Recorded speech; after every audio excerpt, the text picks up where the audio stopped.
Hola, ¿qué tal? ¿Cómo están? Bienvenidos. Hoy quiero darle la bienvenida a la persona por la que nace la idea de hacer este proyecto, mi señorón padre, don David Dorantes Recendis. ¿Cómo estás, papi? Bien, amor, gracias. Dice, a ella se le ha de ser muy interesante porque soy su papá, entonces yo creo que al menos ya tiene una ganancia en mi vida, ¿no? A alguien le resulta interesante. No, tu vida es muy interesante. Ahorita yo sé que van a ver que es muy interesante. Y por eso quiero empezar desde el principio, ¿no? Sé que empezaste a trabajar desde muy chiquito, un poco ilegal, pero a ver, cuéntanos, ¿cuál fue tu primer trabajo? ¿A qué edad? Pues yo nací aquí en Tequisquiapan el 20 de enero de 1965 y dentro de una familia de clase media, aunque la clase media en aquel entonces pues era una familia que tenía que buscar el sustento día con día en un trabajo, en algo que remunerara, y gran parte de las familias mandaba a los hijos a que trabajaran para ganar o para abundar el sustento de la casa. Yo desde pequeño, pues, al ver las carencias que había en la casa, dije, ¿de qué forma puedo apoyar aquí? Y en una ocasión yo fui aquí a un balneario que se llama Las Delicias y en Tequisquiapan se dan mucho los aguacates criollos, el aguacate de cáscara delgadita muy sabroso, y vi que había infinidad de aguacates tirados, porque era muy abundante los árboles que había ahí. Pero cuando iba al mercado me daba cuenta de que las chantitas vendían eh, tres aguacates y uno parado, cuatro, y los daban en 50 centavos. Y yo dije, pues allá hay muchos tirados y aquí los venden. Y me surgió la idea de llevar los aguacates a vender al mercado.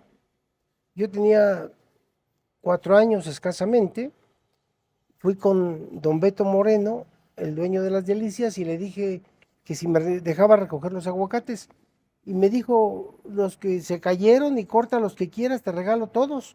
Pues ahí nada más los pisa la gente y se vuelve un relajo de basura. Entonces yo opté por llenar unas cajas de aguacate que me prestaron aquí en el mercado y me vine al mercado a vender los aguacates. Y me dicen las chantitas que vendían, niño, no venda aguacates aquí porque los da muy baratos. Pues ellos los daban a 50 centavos, yo los daba a 20 centavos. Pero 20 centavos para mí era mucho dinero. Tenías Era, 4 años, o sea. no, sí, pero además hoy decimos 20 centavos como nada, pero un pan te valía 10 centavos. Con 20 centavos comprabas dos panes. Y como a mí me salía gratis la mercancía, pues yo lo que quería era vender. El hecho es que al siguiente fin de semana, las chantitas me dijeron que mejor se los vendiera a ellas, que les salía más barato comprarme a mí. Y yo dije, ah, bueno, pues, se los vendo, se los dejé un poco más barato y yo llevaba mis cajas y ellas me compraban todo. Y así, yo llegaba temprano, les vendía desde el viernes y yo ya no tenía que ir ni el viernes, ni el sábado, ni el domingo. Y ya, yo me iba con mis 8 15 pesos, no recuerdo exactamente, y se los llevaba a mi mamá. Y yo creo que ese fue el primer negocio que hice en mi vida. ¿Y cuánto Ven, tiempo duraste con eso? es por temporadas. Era temporada porque no es todo el año.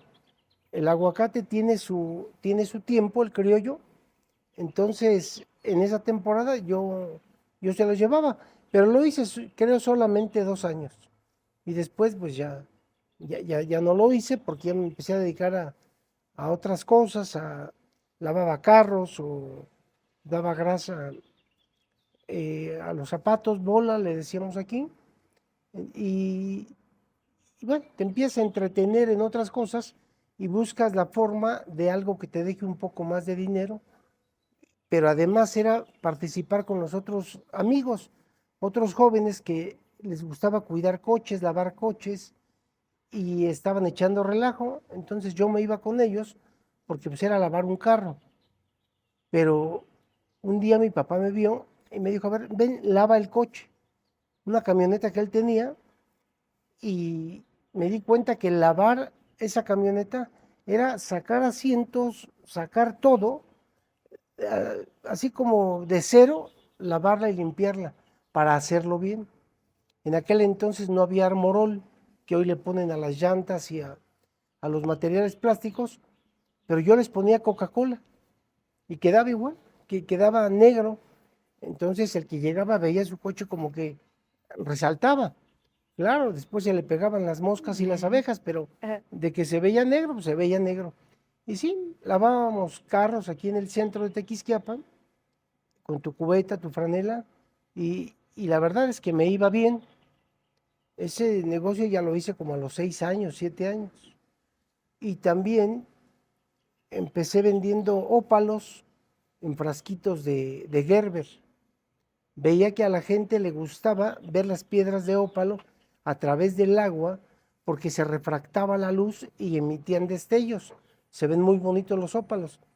Y don Memo Trejo tenía una joyería, creo que se llamaba Ópalos Donajín, como se llama su hija Donajín. Y yo le decía a don Memo que si me vendía pedacitos de cantera con ópalo. Y sí, me decía, junta todo el que puedas ahí, porque ellos tallaban las canteras y todo lo que sobraba yo lo metía en frasquitos de Gerber y les ponía agua bien lavados y me iba a vender a los turistas el frasquito. Eso ya lo daba yo a 10 pesos porque pues, ya eran piedras preciosas y ellos lo veían como algo pues muy bonito, de cierto valor, y lo vendía yo muy bien. El chiste era conseguir los frascos, costaba más conseguir los frascos que las piedritas de ópalo. Y un día descubrí que en el centro de salud nacían los niños y ahí les daban Gerber. Y todo en la basura tiraban todos los frasquitos. Me hice amigo de la señora que hacía la limpieza y pues, le regalaba yo un refresco y me juntaba las bolsas de los frascos de Gerber. Y nunca le dije para qué los quería, pero yo ya tenía mis bolsas seguras y los otros niños que se dedicaban a hacer lo mismo, pues les costaba mucho conseguir un Gerber. Pero casi, casi lo iban a comprar, se lo comían, el que más nos gustaba era el de manzana y pues ya le quitabas la etiquetita, lo lavabas bien, pero era un frasco. Y si tú lo vendías en 10 pesos y el Gerber te valía 3, pues ya como que perdías 7 pesos. Pero luego no había ni los 3 pesos para comprar el Gerber. Pero yo la ventaja que tenía es que en el centro de salud me daban bolsas de frascos. Me los llevaba a la casa, ahí los lavaba y, y así llegué a vender esos frasquitos de ópalos y muchas cosas más. O sea, mi vida empezó así, dentro del comercio. Me di cuenta que no hay nada que te pueda dar una economía más, más líquida, más fácil que, que el comercio. Cualquier persona que quiera tener mejores dividendos por encima de cualquier profesión es la gente que se dedique al emprendimiento, al comercio. Eso es lo que te va a dar eh, un mejor ingreso. A lo que te dediques, desde vender aviones o vender jícamas o vender chiles o jitomates, el comercio es lo que hace que te vaya económicamente mejor. Y yo ahí lo descubrí, era comprar y vender cosas. Y a esa edad yo tenía un tío, mi tío Chucho, que tenía una tienda de artesanías y, y me decía, a ver, Davis, vente. Yo ya tenía 7 años y me enseñó a barnizar, a pintar las artesanías. Y cuando vio que yo más o menos me movía pintando, barnizando y arreglando la mercancía, casi se volvía meritorio acompañarlo a vender las curiosidades, las artesanías, a Michoacán, a Jalisco, a Guadalajara, a Mazatlán o a Acapulco. Yo no conocía el mar y en una ocasión dijeron, se ha bajado mucho la venta de las artesanías. Yo creo que hay que irnos a ranchear, así le llamaban, a ir por las calles vendiendo las artesanías. En Michoacán, en Guadalajara, las vendíamos en los mercados y en los negocios. Llegaba la gente y rápido pedían y ahí terminábamos el camión de artesanías que se llevaban, de muebles hechas aquí en Tequisquiapan, de vara, de mimbre, de jara, de todo eso. Y cuando el comercio se caía o había crisis, pues había que ir a buscarle. Y lo que se hacía, trazaban una ruta, vámonos de aquí a Acapulco, nos vamos por Michoacán, lo que vendamos, llegamos a Uruapan, a Nueva Italia, Lázaro Cárdenas, Ixtapas y Guatanejo, hasta llegar a Acapulco. Y la verdad es que yo tenía 8 años y yo dije, no, pues voy a conocer el mar. Entonces yo dije, no, pues voy a conocer el mar, ¿cómo será el mar? Y ya todo el mundo platicaba del mar. No era fácil conocer el mar en aquellos tiempos. Lo hacía solo la gente pudiente, la gente que tenía dinero. Hoy cualquiera toma un autobús y llega al mar. En aquel entonces no era fácil. Ir a Acapulco era ir por una carretera libre con muchos problemas, había que transbordar. La gente que iba en autobús hacía 2 días y la gente que iba en coche hacía un día. Para ir a Acapulco, hoy vas en horas o tomas un avión y llegas muy rápido. En los 70s, la gente de provincia para que conociera el mar, pues prácticamente era gente que tenía solvencia económica. Y a mí se me presentaba la oportunidad de ir y conocer el mar vendiendo artesanías.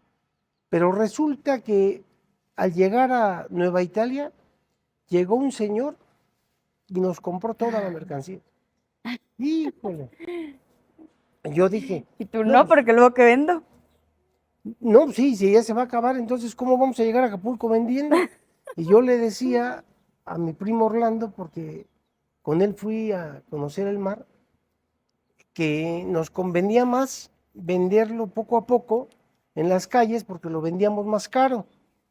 Y dijo, no, pero ya nos compra todo y ya nos olvidamos de andar vendiendo, de todos modos, en comidas, en gasolina, en todo, pues sale igual.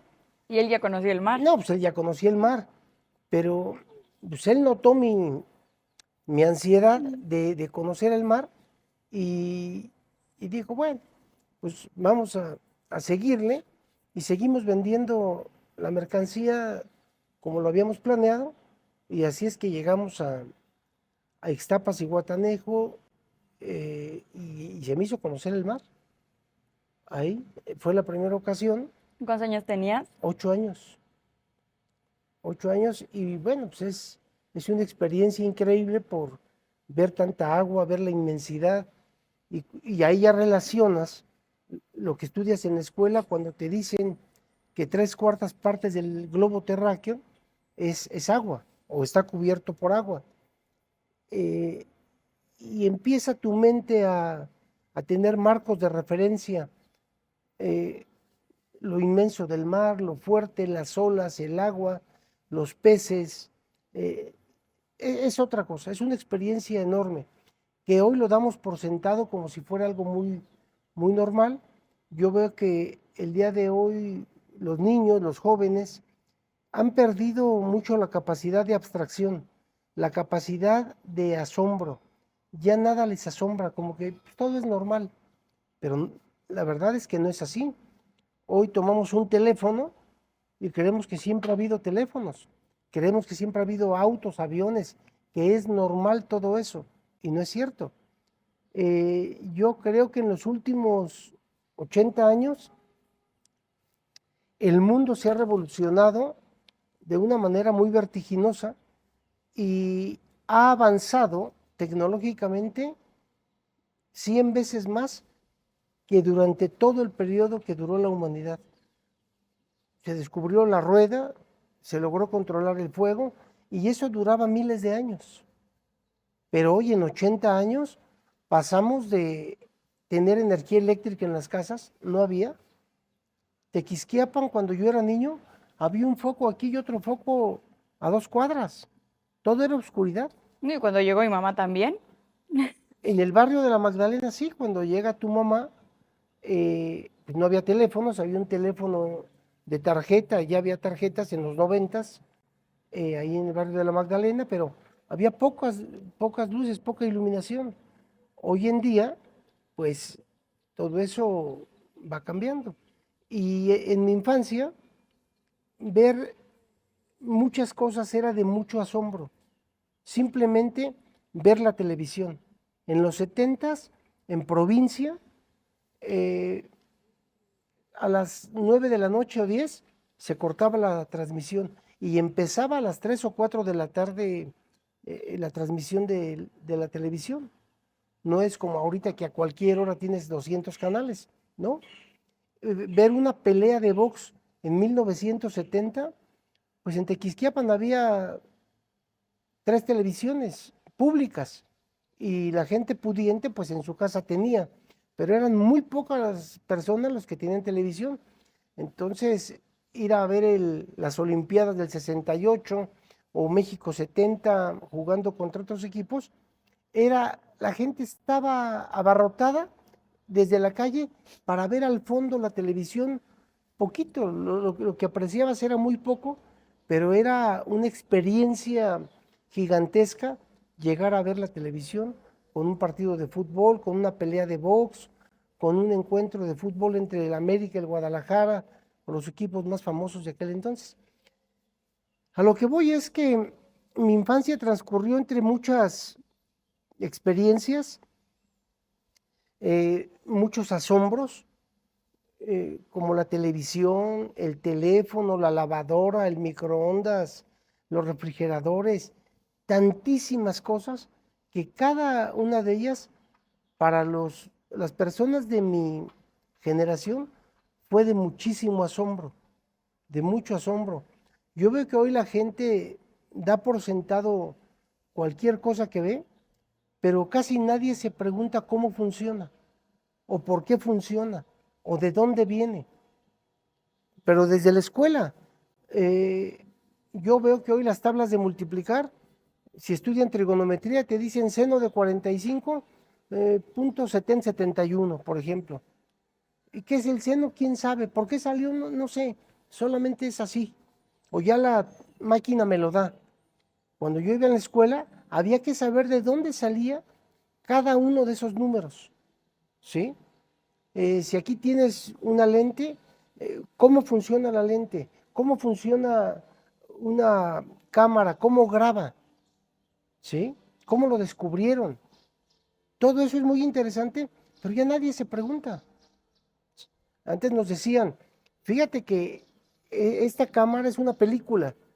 Ok, ¿y cómo funciona la película? ¿Cómo le hacen para retener esto?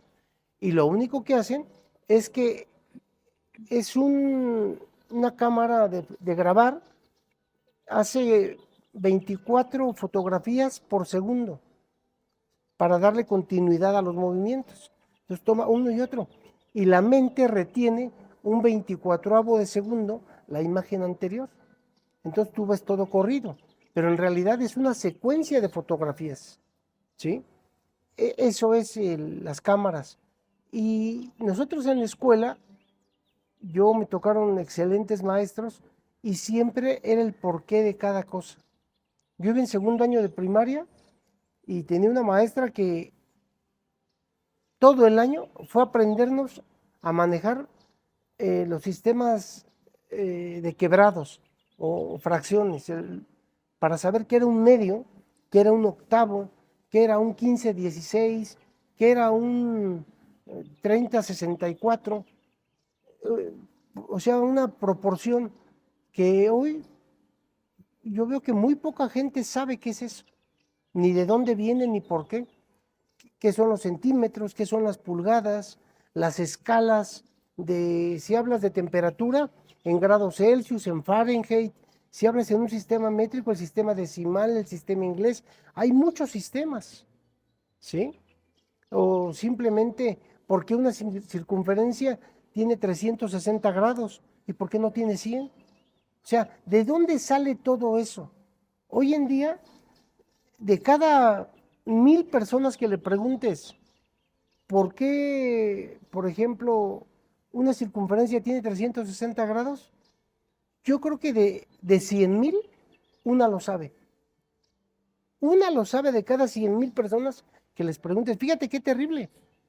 O sea, si en Querétaro hay 3 millones de personas, 30 saben. Solo 30. Así es de... ¿Tú lo sabes? Sí, bueno, pues yo lo sé porque así lo aprendí. Eres una de esas 30. Soy una de esas 30. A ver, ¿y qué es? Desde los babilonios se dieron cuenta que el sol tardaba 365 días en estar otra vez en el mismo lugar. Y que la luna tardaba 355 días en dar la vuelta y estar en el mismo lugar, pero había dado la vuelta 12 veces, cuando el sol daba una. Pero este eran 355 y el otro era 365. Sacaron una media y dio 360. Grado quiere decir paso en latín. Entonces son 360 pasos. Pero además vieron que era un número que se subdivide entre muchísimos números. Más fácil que casi cualquier otro. ¿Qué quiero decir con esto? Si tú divides el 360 entre 1, entre 2, entre 3, entre 4, o sea, lo puedes dividir entre muchos números y te da números exactos. Tú dices 360 entre 6, 60. ¿Sí? Entonces, lo puedes dividir entre 12, entre muchos números, lo divides y eso facilita. Si tú divides 100 entre 3, te va a dar 33.3. Ya hay decimales, ya no funciona tan fácilmente. Y el 360 lo divides entre muchísimos números y eso facilita. Entonces se les hizo fácil y con el tiempo ya Pitágoras lo toma como una base para marcar 180 grados, dividir y ya sacan los triángulos y gracias a eso, años después de Pitágoras, 250 años después, logran medir la circunferencia de la Tierra muy fácilmente con el sistema de triángulos y sombras. Sin tener que viajar, sin tener que moverte, ellos le dieron rápidamente la vuelta a cuánto medía la Tierra. Y se equivocaron con poquitos kilómetros. Pero se te vuelve algo muy simple. A lo que voy es que nosotros en la escuela nos enseñaban de dónde surgía y de dónde salía cada cosa. Para mí fue increíble la experiencia. Yo recuerdo a esta maestra Sarita que nos enseñaba los quebrados. Y podías ir a trabajar con un mecánico, a ver, dame una llave de media, una llave 7 octavos o más chica. Entonces tú ya sabías que abajo de una llave de media, ¿sí? Estaba una llave de 3 octavos, porque dividías el entero en octavos, todo ese tipo de cosas.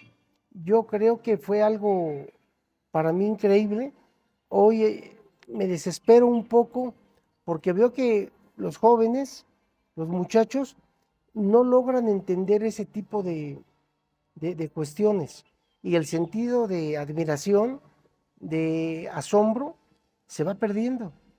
Pero bueno, pues yo estoy feliz con lo que me tocó y sí me gustaría que toda la gente, ojalá, pudiese hurgar y preguntarse el porqué de cada cosa. Siempre hay que preguntarse por qué llueve, por qué crece un árbol, por qué. Si abundamos el porqué en nuestra vida, en todos los aspectos, nuestra vida va a ser, como dijo Albert Einstein, maravillosa porque vas a entrar al mundo del conocimiento. Y bueno, pues así fueron mis primeros años de mi vida, empezando en una pobreza que vivíamos, pero cuando tú eres pobre, pero te mueves y vas, tú no sabes que eres pobre. Sabes que eres pobre cuando ves al rico, cuando tienes un marco de referencia. Y entonces ahí pues ya ves a qué aspiras, si a seguir como estás o quisieras llegar a tener otros satisfactores, otra casa, otra forma de vida.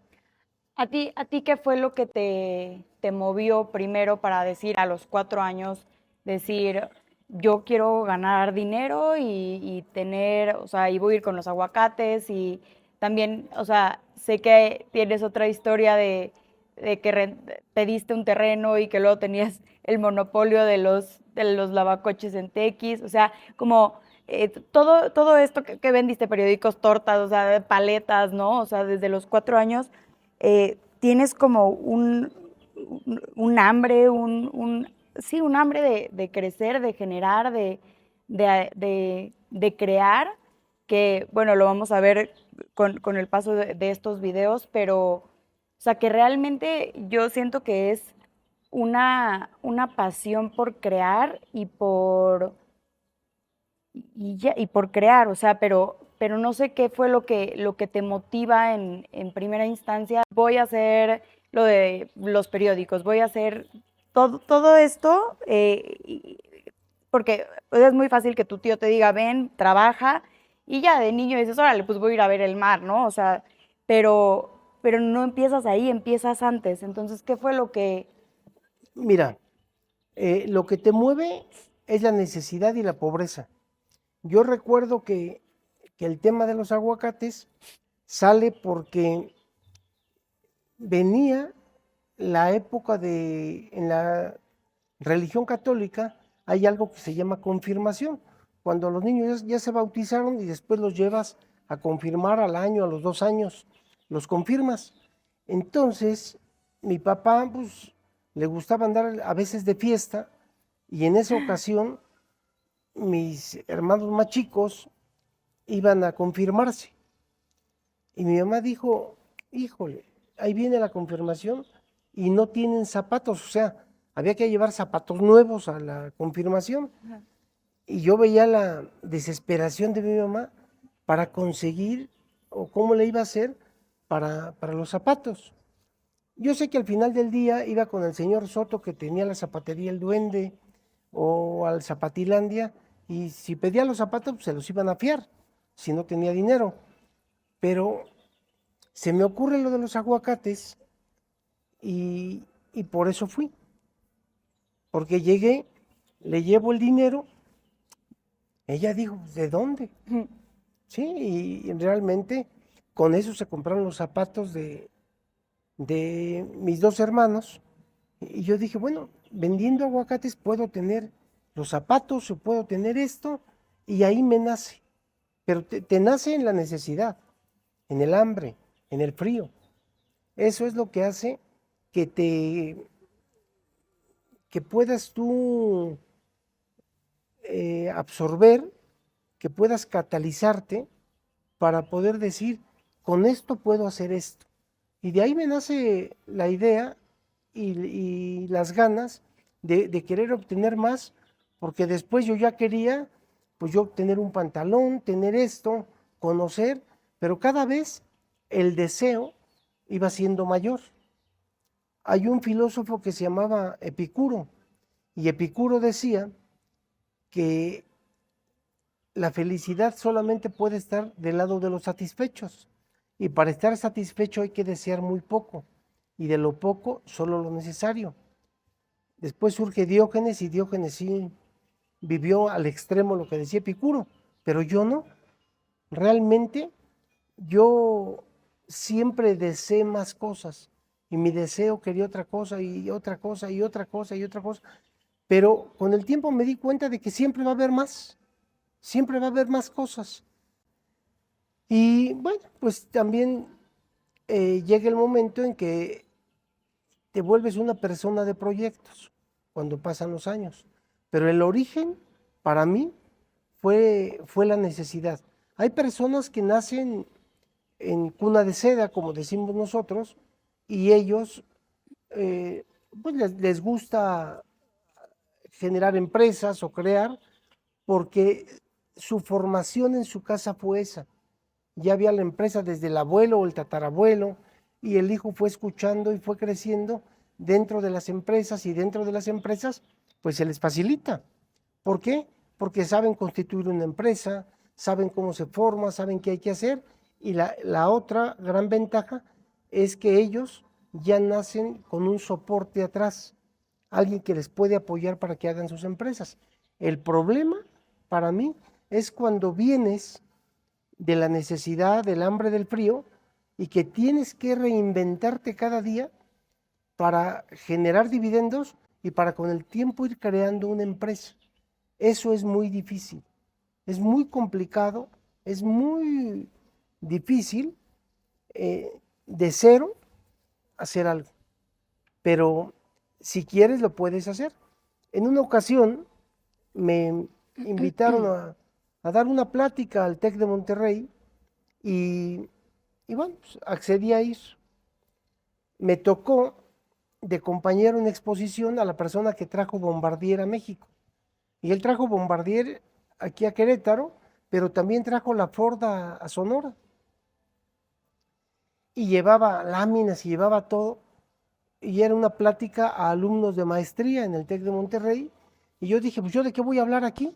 Si aquí están hablando solamente los grandes, pues más que emprendedor, una persona que ha logrado traer empresas de magnitud mundial. Y pues yo dejé lo poco que llevaba y dije, mejor voy a hablar de mi experiencia. Y eran más o menos 40 personas los que estaban en el auditorio, y yo les dije que quién de ellos tenía su empresa propia, y solo uno. Sí, del TEC, que se encaminan a eso, ¿no? A que... Pues primero que es una escuela de paga cara, que no es barata. Después que ahí van los jóvenes, los chavos, a ver una perspectiva de mejor preparación, pero, y que salen bien preparados. Pero yo les dije, ¿quién de ustedes tiene una empresa?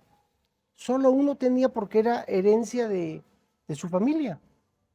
Pero los otros 39, todos trabajaban para una empresa. Entonces les dije, ok, vamos a hacer una cosa. Vamos a platicar de cómo hacer una empresa sin dinero. Porque con dinero cualquiera. No, sin dinero.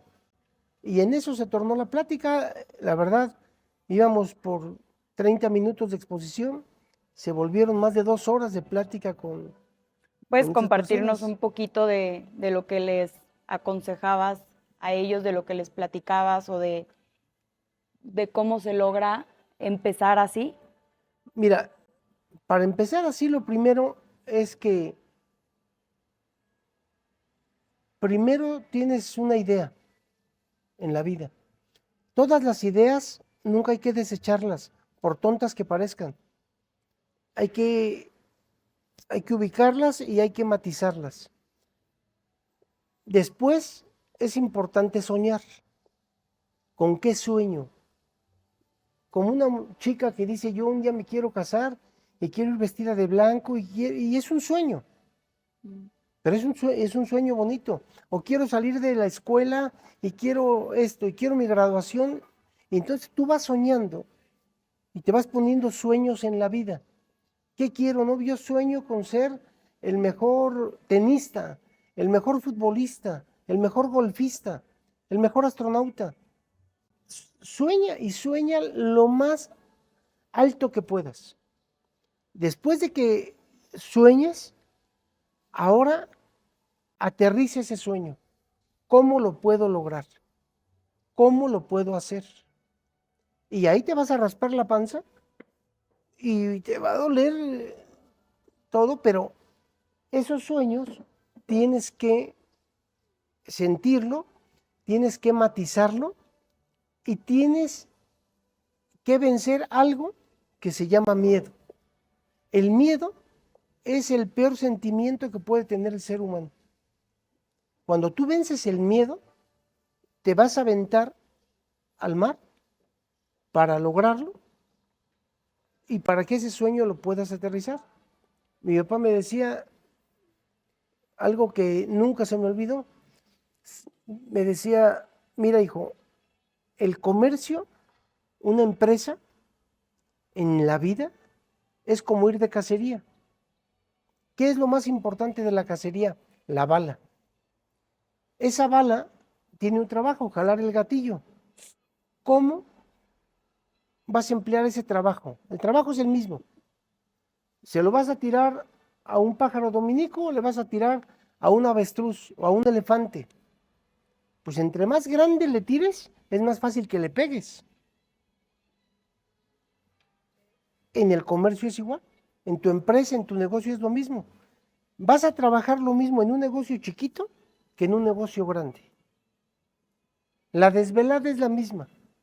Y te desvelas lo mismo debiendo $1 que debiendo $1.000.000 o $100 millones. Si pega, pega, y si no pega, despegado estaba.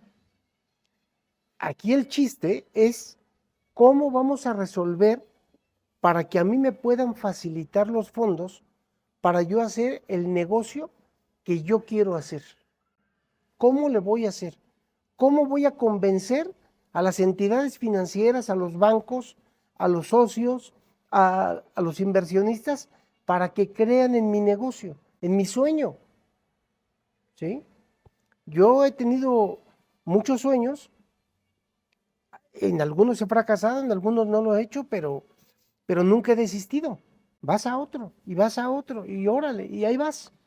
Pero el chiste es tener la idea, soñar, aterrizar en un papel, planear bien las cosas, calcularlas lo mejor que puedas, porque a veces pasan imponderables que están fuera de ti.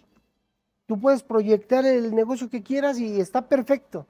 Y vas al banco y el banco dice, me parece perfecto, y los analistas y todo el mundo va a creer que sí. Pero un día viene una crisis mundial o una guerra como la de Irán y que está ahorita y eso mueve el mercado y mueve los intereses y genera inflación y sacude tu proyecto. ¿Sí? Y ahí es cuando medio tiemblas. Pero un negocio cuando te vaya muy mal es lo mismo que la vida y lo mismo que andar en bicicleta. La bicicleta, mientras no dejes de pedalear, por poquito que le pedales, nunca te vas a caer. Solo que dejes de pedalear, te caes. En el negocio es lo mismo. Mientras no dejes de confiar, de creer, pero de creer en ti. Y para eso debes de vencer el miedo. Y por ejemplo, alguien que, no sé, hay muchas personas que ganan el salario mínimo y que dicen, pues yo tengo un sueño, yo quiero tener esta empresa o poner esto o vender esto, pero ¿cómo le haces para mantener una familia, para mantener una familia y para iniciar tu proyecto? O sea, Yo por eso les digo que hay que trabajar con los niños, muy en especial, hay que trabajar con los jóvenes. Cuando tú educas a un niño y a ese niño lo enseñas a que sea la persona más emprendedora y que sea una persona correcta, nunca vas a sancionar a un adulto. Si tú a un niño le enseñas, nunca sancionas a un adulto. Entonces hay que trabajar con los niños, porque llegar a tener 30 años y ya llegas con una familia y traes hijos y vas a empezar algo, te va a costar 10 veces más. ¿Por qué? Porque yo le digo a los jóvenes que hoy tengan 13, 14, 15 años, empiecen con un negocio ahorita. A esa edad empiecen. ¿Por qué? Porque ya lo pueden hacer y aún no están casados, no tienen obligaciones más que la de ellos mismos. o sea, por ejemplo, tú dices, ok, los aguacates, lo de tu tío, ¿no? Ahí ya, o sea, ya para empezar estabas más arriba de la media, ¿no? Ya tenías un tío que tenía una empresa. Sí, Y, pero también hay señores que pueden no ser tu familiar, Y ahí hay señores que tienen empresas. Acércate a ellos y ve con ellos. Aprende de ellos. Yo tuve la suerte que había un tío, pero con el tío no era de que ya llegué, es mi tío y me da dinero. No, ponte a barnizar, ponte a cargar, o sea, ponte como cualquiera, ¿sí? Ujú. Yo tengo muchos primos, muchos, más de 100, y nadie se acercaba con el tío porque decía, no, nada más nos pone a trabajar. Ujú. Y no, pues es que a veces llegaba a ir alguno, a Guadalajara, por ejemplo, no, es una friega acarrear la mercancía desde aquí hasta allá, subes escaleras, bajas desde la mañana hasta en la noche. Y lo veían solamente como un trabajo. Yo no. Yo decía, esto es Guadalajara, y esta es la Plaza Mariachis, y este es el Mercado San Juan de Dios, y en Guadalajara hay esto, en Guadalajara aquí, y cuando pasabas por Chapala, este es el lago de Chapala, como dice la canción, yo todo lo relacionaba y era una forma de aprender. Debes de tener el hambre del aprendizaje. Por eso te comentaba hace un rato, el asombro, el preguntarnos por qué, el asociar las ideas, los conocimientos, le va a dar mucho sentido a nuestra vida. Porque la vida hay que buscarle un sentido, ¿sí? No es nada más, ya vine. Hay gente que dice, voy al mar, ay, no quiero salir porque hace mucho calor. Me quedo todo el día aquí en la habitación. No, prueba lo salado del mar. Camina, ve la arena, ve que hay arena fina y hay peñascos. Pregúntate cómo se hizo la arena. Pregúntate por qué se mueve el mar. Pregúntate acerca de la gravedad que hace la luna sobre la tierra para la marea. Pregúntate mil cosas. Y así desde niño, pues hay que empezar a escalar en un negocio, porque entre más pronto empiecen va a ser más fácil. Después de tu tío, ¿qué fue tu siguiente trabajo o proyecto? Pues estaba yo con mi tío, me gustaba, yo me fui a la calle, igual yo seguía lavando coches, pero yo lo que hice, ya más o menos con cierto conocimiento, le dije al dueño de la paletería de aquí del centro, se llamaba La Flor de Tequis, y tenía un frente como de unos 10 vehículos, porque enseguida estaba el taxi, y ahí se estacionaban 10 coches. Y yo le dije a don Rodolfo, oiga, don Rodolfo, ¿no me dejan lavar aquí? Sí, David. Y yo llegaba con don Rodolfo y le llevaba unos mangos del mercado. Y ya le traje unos mangos, don Rodo. Ay, David, no te molestes, gracias. Toma una paleta y, y lava los carros aquí afuera. Entonces yo ya me llevaba jóvenes y les decía, ven, lava ese coche y me das la mitad. Entonces ponía cada uno a lavar un coche, se cobraba, no sé, nos daba el dueño 5 pesos, él se llevaba 2.50 y yo 2.50, pero de cada carro. Entonces yo ya, sin chambear tanto, pues vas haciendo la maleta más grande, ¿no? Y así le vas buscando. Y siento que es mucho como de, tal vez, no sé si esté bien llamarlo astucia, de saber, pues mira, o sea, yo encontré esta oportunidad, déjame jalo a estos para que me ayuden con esto, con esta oportunidad, o sea, con esto, y todos generamos y todos traemos al final del día dinero a nuestra casa, ¿no? Sí, mira, el ejemplo de que tú vas y consigues el terreno y pones a personas ahí a que laven coches y pareciera ser un abuso, ¿sí? Pero no, es una forma muy primitiva de ver una empresa. Yo tengo un amigo que igual lavaba carros en México y se dio cuenta que no había estacionamientos, pero había un terreno baldío por allá.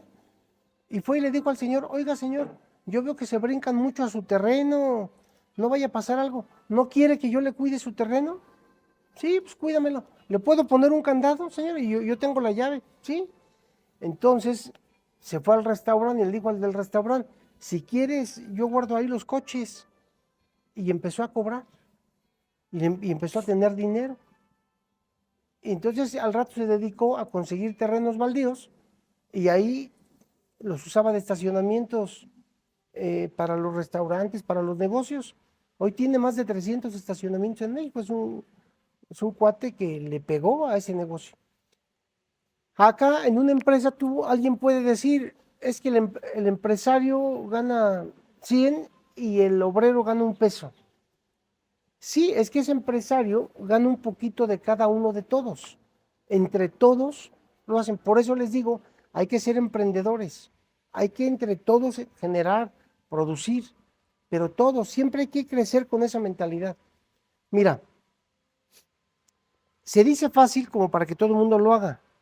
Pero el ser humano, de alguna forma, no le gusta salir de su zona de confort y prefiere trabajar en algún lugar y cada semana ir y estirar la mano. Págame, págame.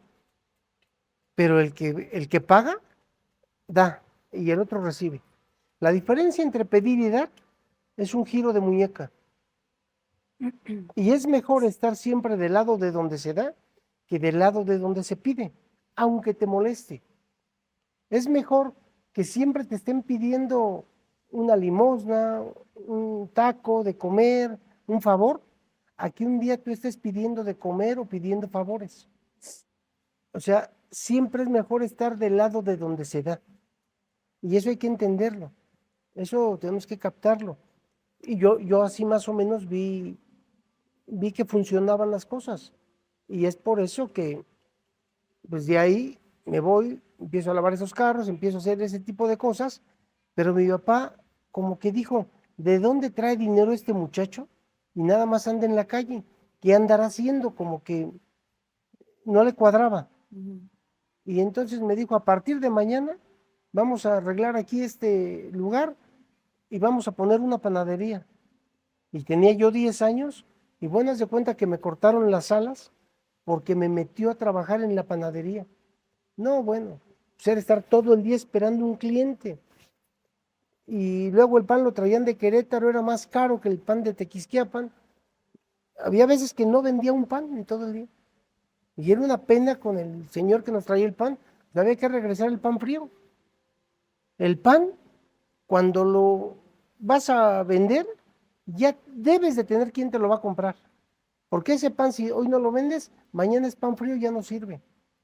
Te dura un día en anaquel el pan. Entonces, siempre hay que procurar venderlo porque si no, ¿qué vas a hacer? Y ahí empecé yo y aprendí muchas cosas, me dio mucha sensibilidad, pero pues no fue una experiencia muy gratificante.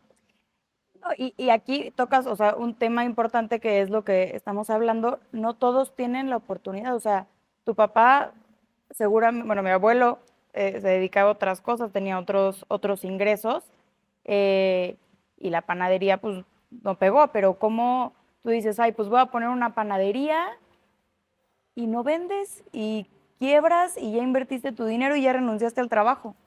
Sí, o sea, no pegó, pero yo me di cuenta también de que, pues, teniendo mejor precio, podías vender más fácil.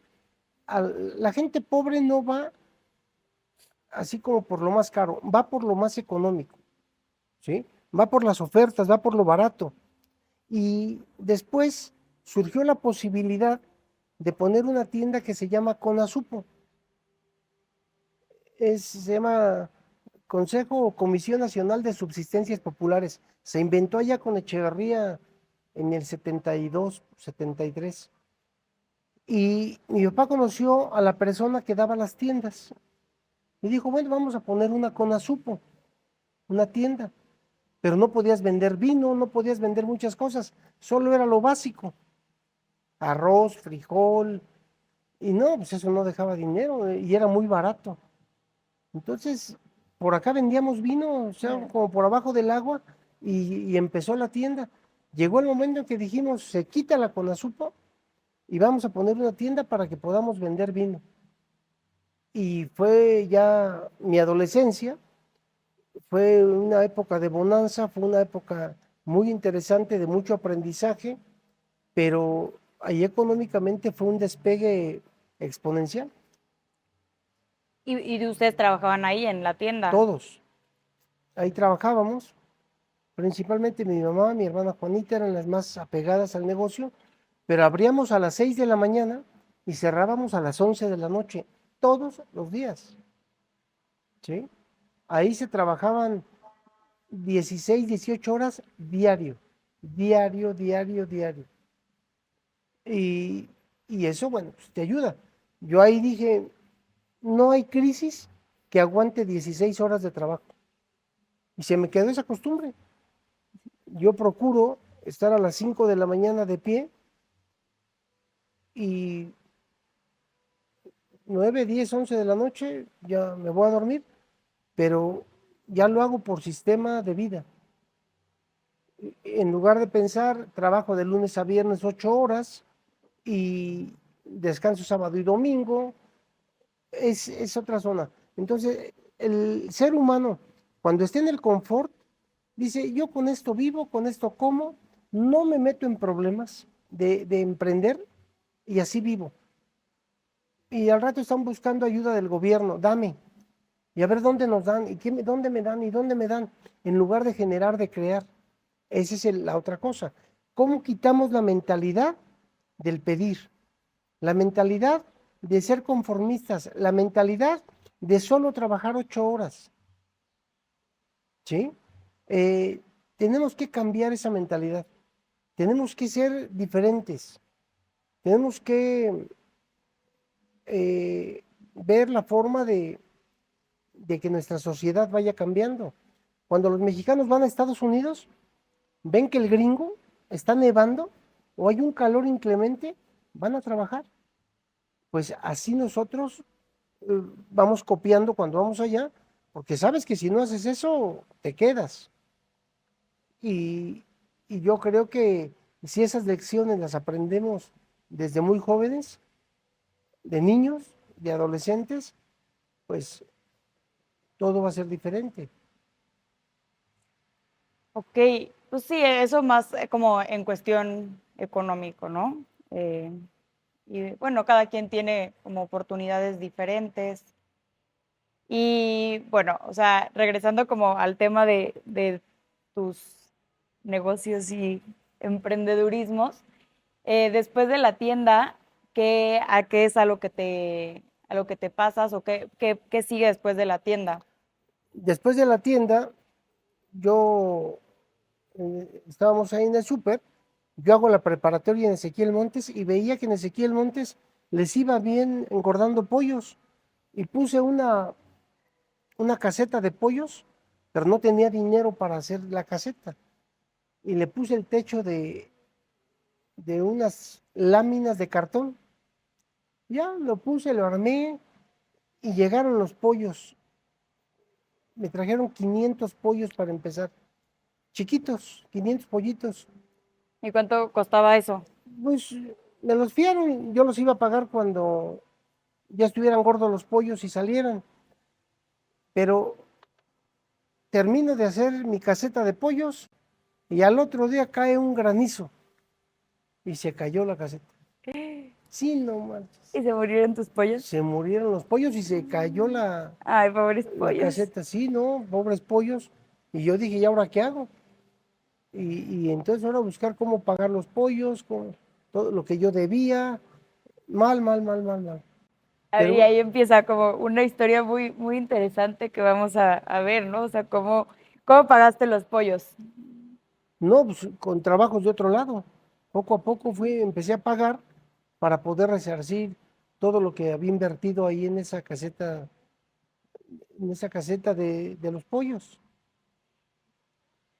Sé que estabas como en bienes raíces, ¿no? ¿Cómo empiezas bienes raíces o a qué edad? ¿O eso ya fue más grande? Desde chico mi papá siempre se dedicó al corretaje de casas, terrenos, ranchos. Entonces lo acompañábamos a ver un rancho, a medir un rancho, a ofrecerlo. Y cuando tú estás dentro del comercio, pues te da lo mismo vender jícamas, jitomates, chiles, aguacates, que vender aviones, que vender casas, que vender departamentos. Puedes vender lo que sea. Si te gusta el comercio, si te gusta vender, todo en la vida surge a partir de una venta. Todo. Si no hay una venta, todo se para. Cuando tú compras unos zapatos, en automático sale un orden a la fábrica, repongan el zapato y en automático otro empleado y empieza el círculo económico virtuoso a generar. Entonces lo que hay que hacer es aprender a vender, aprender a vender, aprender a ser el mejor vendedor que puedas de lo que seas, ¿sí? Tener una buena narrativa de todo lo que vayas a vender para que convenzas, porque las compras debemos entender que son 99% emocionales, ¿sí? No son de razonamiento. Si tú vas a vender un jitomate, tienes que decirle a la señora que va a ser la mejor ensalada, que porque el jitomate tiene potasio y le va a ayudar y le va a ayudar y ta, ta, ta, ta, ta. Y la señora se va a llevar los jitomates, ya no está pensando en la ensalada, está pensando en los beneficios. Aunque le sepa amarga su ensalada, no lo supo hacer, pero sabe que el beneficio va a ser mayor.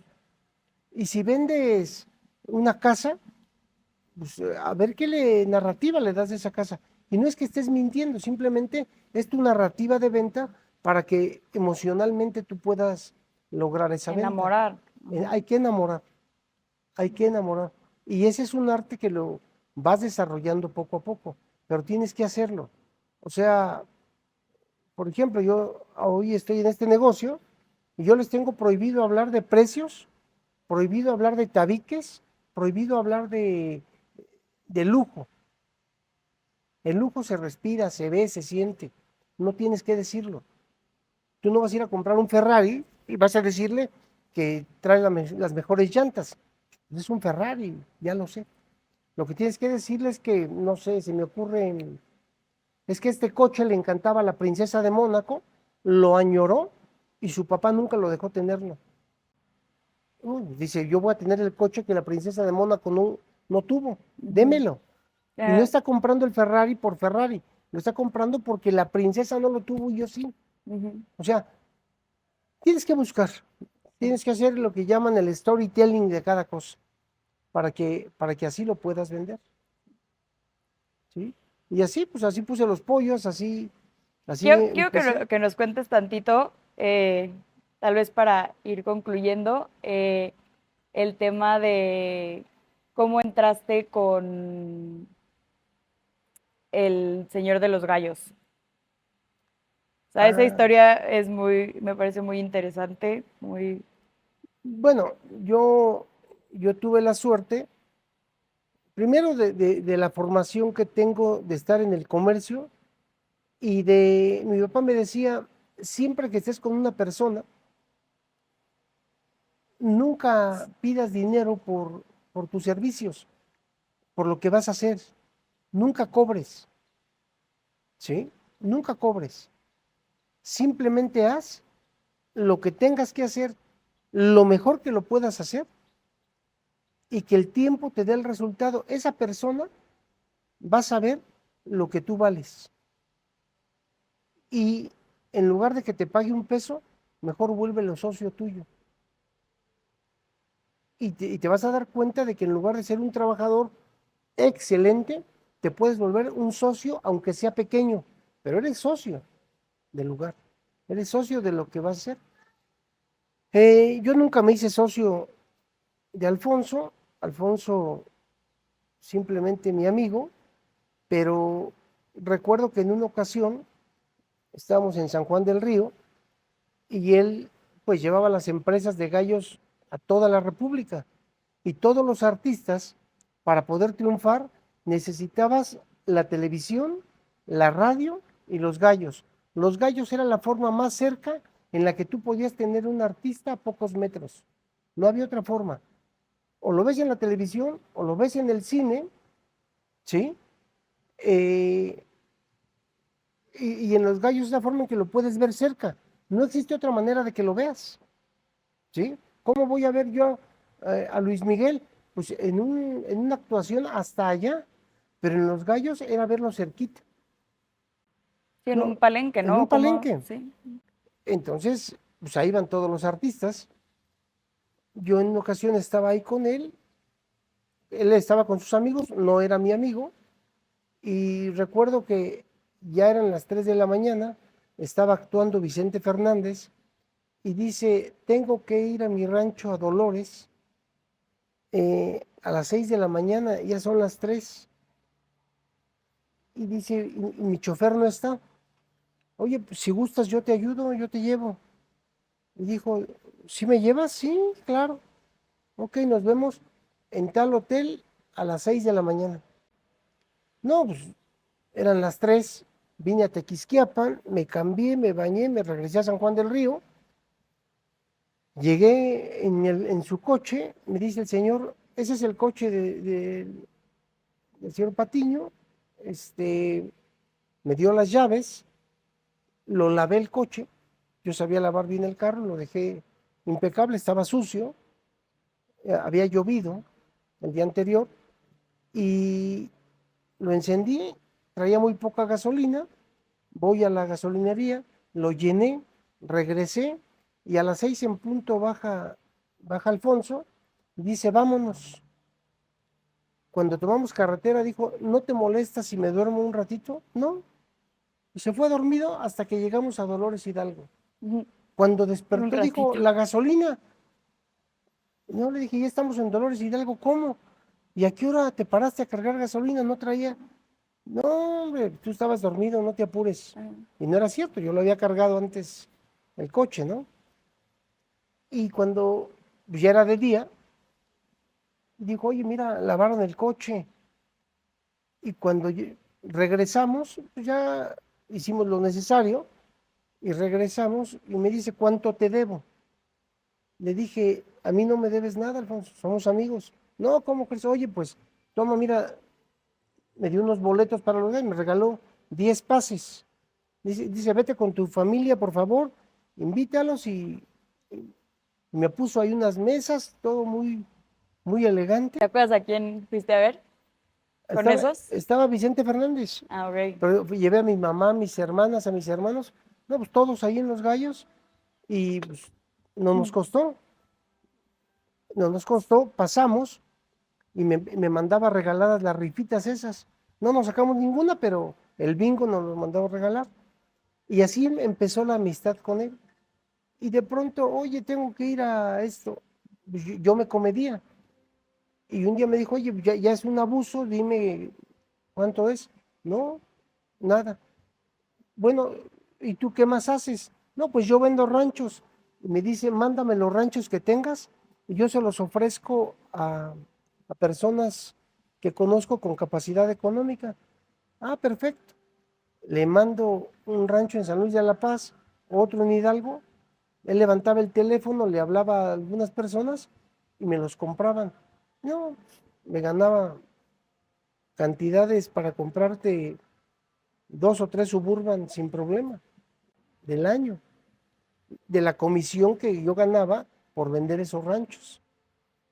Sí, que él había dicho que te compraran. Que me compraran. Si él hablaba, él me ponía el cliente y yo le decía, oye, a él no le iba a dar ni comisión ni nada, adelante, gánate el dinero. Y me empezó a ir muy bien, logré comprar un ranchito yo en Hidalgo, de las comisiones que yo ganaba. Pero yo procuraba estar siempre 16 horas trabajando.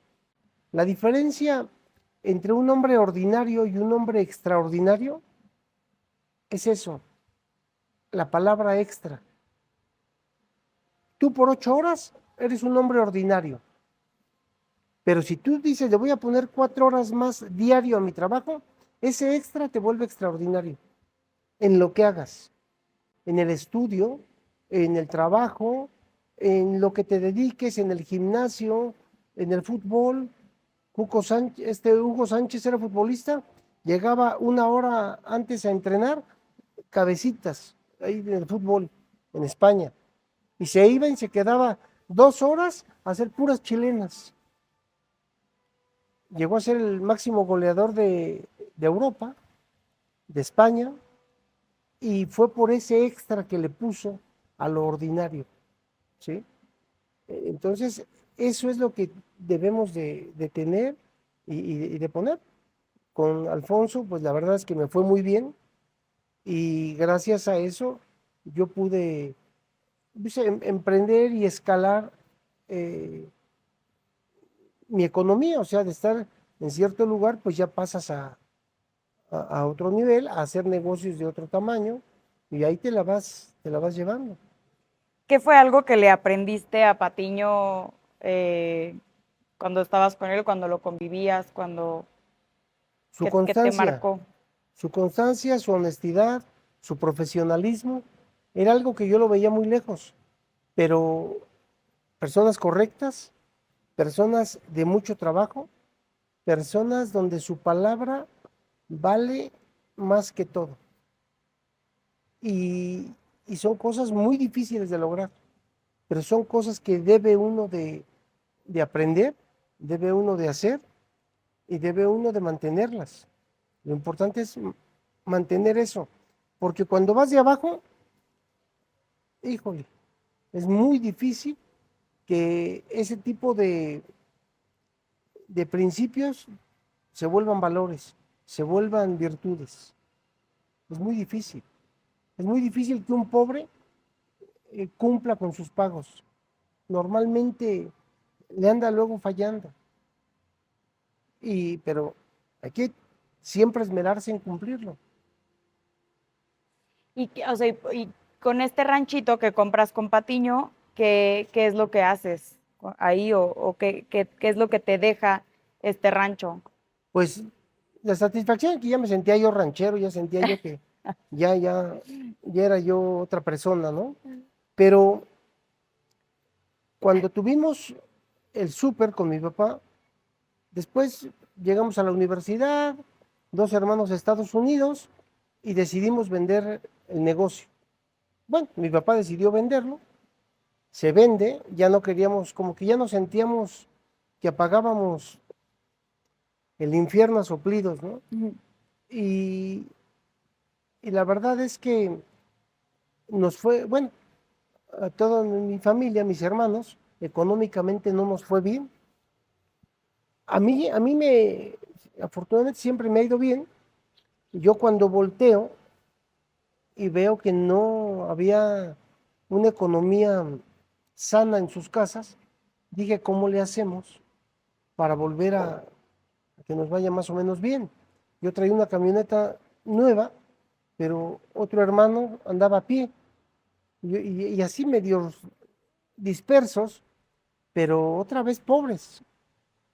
Entonces dije, el negocio que nos puede jalar a todos es, es un súper. Y hace 40 años vendí el ranchito, vendo el rancho y empezamos otra vez los jalé a todos, vénganse, vamos a trabajar todos aquí. Puse el negocio, puse la tienda y se empezaron a involucrar. Ahí La de la carretera, la de... puse en el centro y luego enseguida la tienda que está en la carretera. La primera fue la del centro, Sí, entonces. ahí se puso y luego ¿Cómo surge la idea de migrar de la tienda del centro, que me di cuenta es que era demostrador y todo esto? ¿Cómo te llega esa idea para irte a un súper al de súper que es autoservicio. hoy, lo que es hoy Dorantes? Ajá. Eh, Tequisquiapan empieza a crecer y veo que todo mundo empieza a vender sus propiedades en el centro y se va a vivir a la colonia López Mateos. ¿Por qué?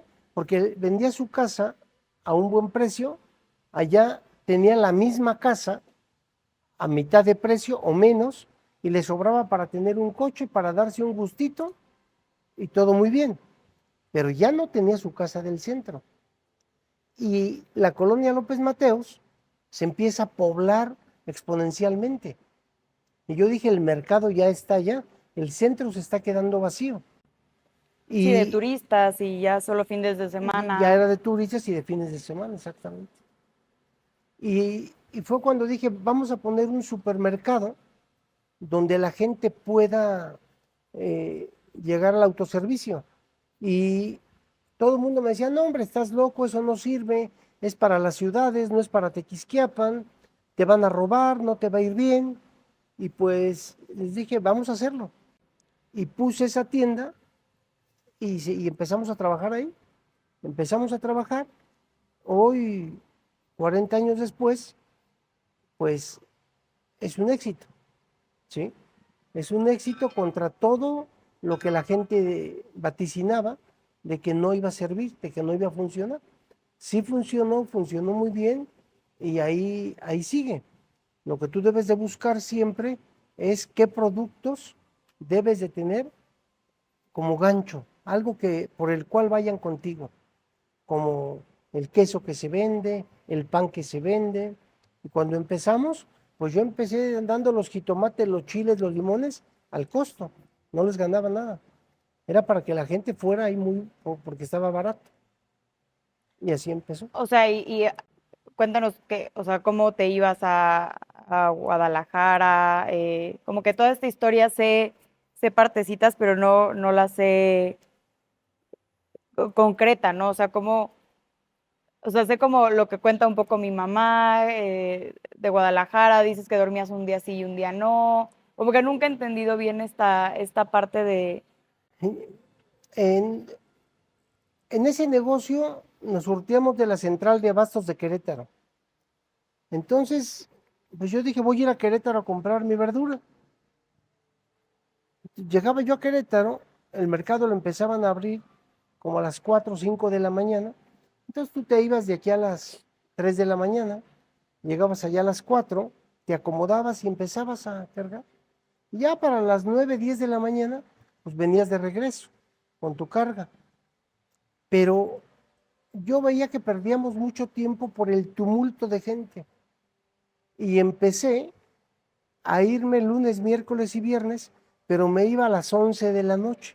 Cerrando el negocio, me iba a Bastos y empezaba a comprar con la gente que llegaba a vender los cilantros, los perejiles, las acelgas, todo lo que son hierbas.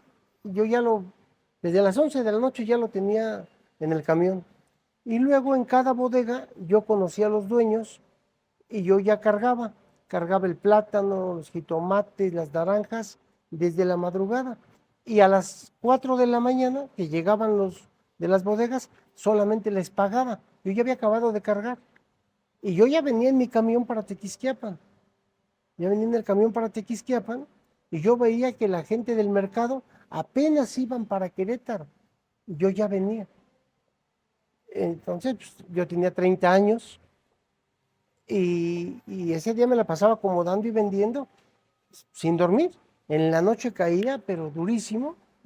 Y ahí se quedaban ellos atendiendo. Y yo a las 8 ya me iba a dormir, ya no aguantaba. Ya me despertaba hasta las 6 de la mañana al otro día y a darle otra vez. Y ese día en la noche otra vez al mercado. Cada tercer día era ir al mercado. Lunes, miércoles y viernes. Entonces prácticamente dormías un día sí y un día no. Y así fue durante 3 años y medio más o menos. Y después me pregunté, ¿dónde compran las bodegas de Querétaro? En Guadalajara, en México. Pues me empecé a ir a Guadalajara y me empecé a ir a México a comprar en los mercados de abastos de allá. Y allá me encontraba yo a los dueños de las bodegas, comprando jitomates, comprando chiles, comprando piñas, comprando todo. Hola David, ¿qué haces acá? Pues vine a comprar. Casi, casi me decía, pues yo te lo llevo, allá me compras. Ah, No, pues ya me volví su competencia.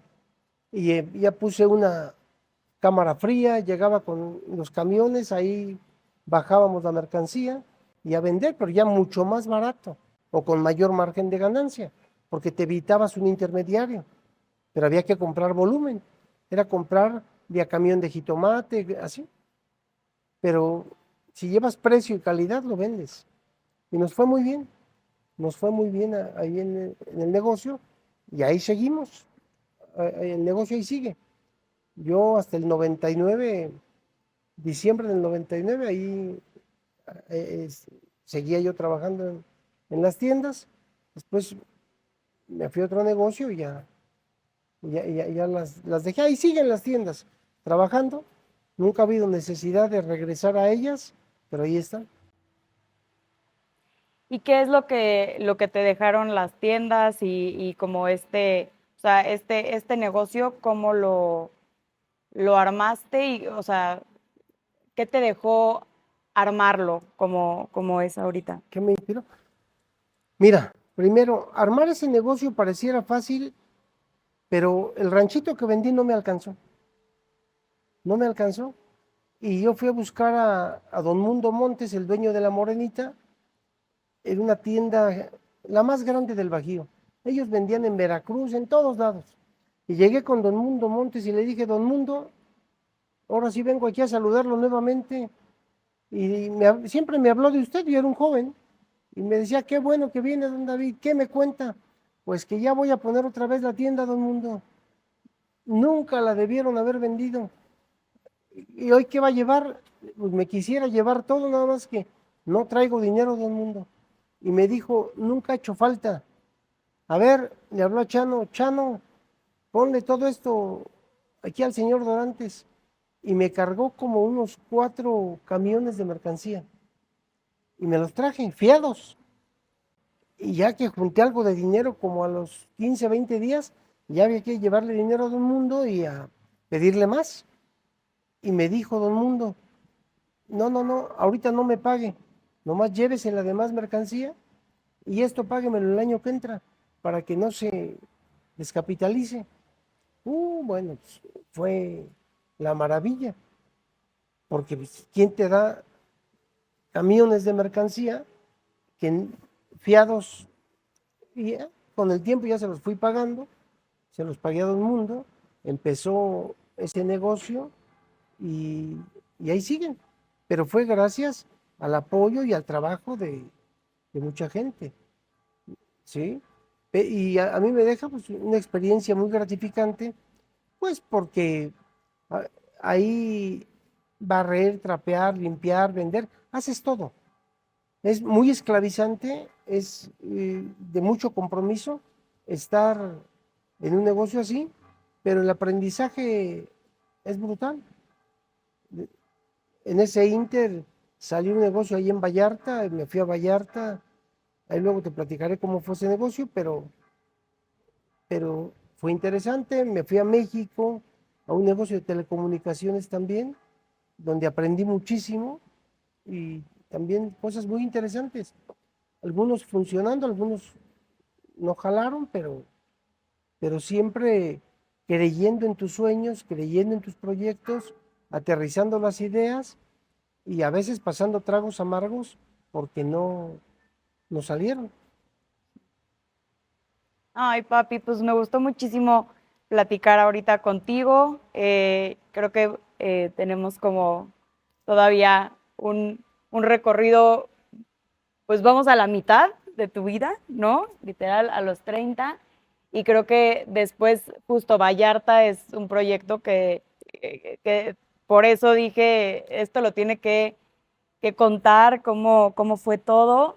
Eh, o sea, lo de Telereunión también, lo de la plaza, o sea, creo que todo son cosas muy interesantes y muy, justo de mucho trabajo, de mucho esfuerzo, de mucha disciplina, de, pues sí, de despertarte todos los días y o sea, y ejercicio y llegar temprano a tu negocio y salir tarde y, o sea, eso es algo que yo he visto, o sea, pues yo llegué con lo de Vallarta, ¿no? Yo nazco cuando estás en Vallarta y pues desde ahí creo que no has parado y bueno, desde los 4 años no has parado, y pues es algo que te admiro muchísimo y que pues nos vemos en el próximo video para seguir con estas historias que a mí en lo personal me inspiran mucho y creo que pueden inspirar a mucha gente también. Sí, mira, para cerrar, dicen que la carrera entre la piedra y el agua normalmente la gana el agua, no porque sea más fuerte, sino porque es más constante. La constancia es la madre de cualquier virtud. Si no hay constancia, no hay, no hay éxito en nada. ¿Sale? Pues aquí estamos, mija. Muchas gracias, papito.